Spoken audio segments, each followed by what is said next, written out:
Channelka Saafi waa channel aad ka helayso wax kasta oo ka dhaca dunida dacaladeeda iyo dhacdooyin ku xiiso gelin doona. Maanta waxaan halkan idinku tusayaa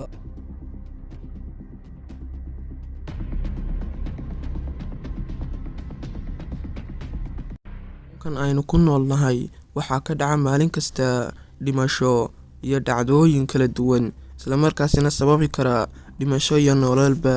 Aan u bilowno muuqaalkeena, like saar, subscribe na dheh channelka, gambaleelka yarna furo. Mahadsanidin. Ilmahan yar waxa uu ku sigtay inay ku dhacaan geesaska dibigaasi soo socda, isla markiibana waa laga qabtay.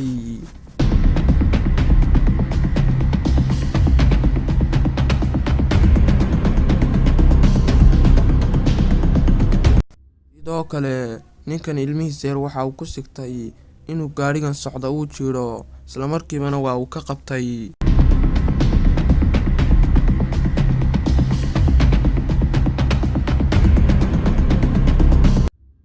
sidoo kale gaarigan waxa uu sidaa container weyn, isla markaasi ka culus shaagaga gaariga, kadibna waxa uu ku dhacayaa dhulka, balse qofka ku jira waxba ma noqonayo.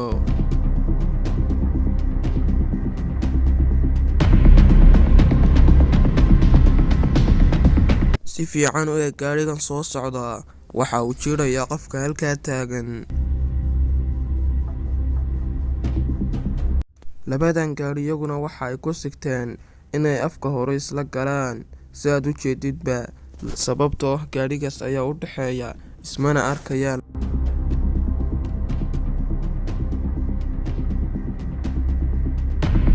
gaarigan waxa uu ku sigtay inuu dhulka ku dhaco, balse Allah ayaa u sakhiray oo waxa uu dhex galay labadaas gaari dhexdooda.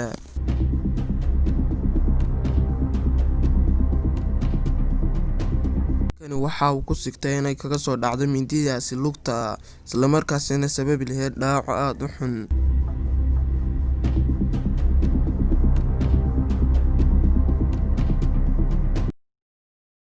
nimankan waxay isku dayeen inay tuuraan bambadan, balse meesha ay taagan yihiin ayay ku soo dhacaysaa, isla markiibana waxay galayaan god u dhow meeshii ay bambada ku tuureen.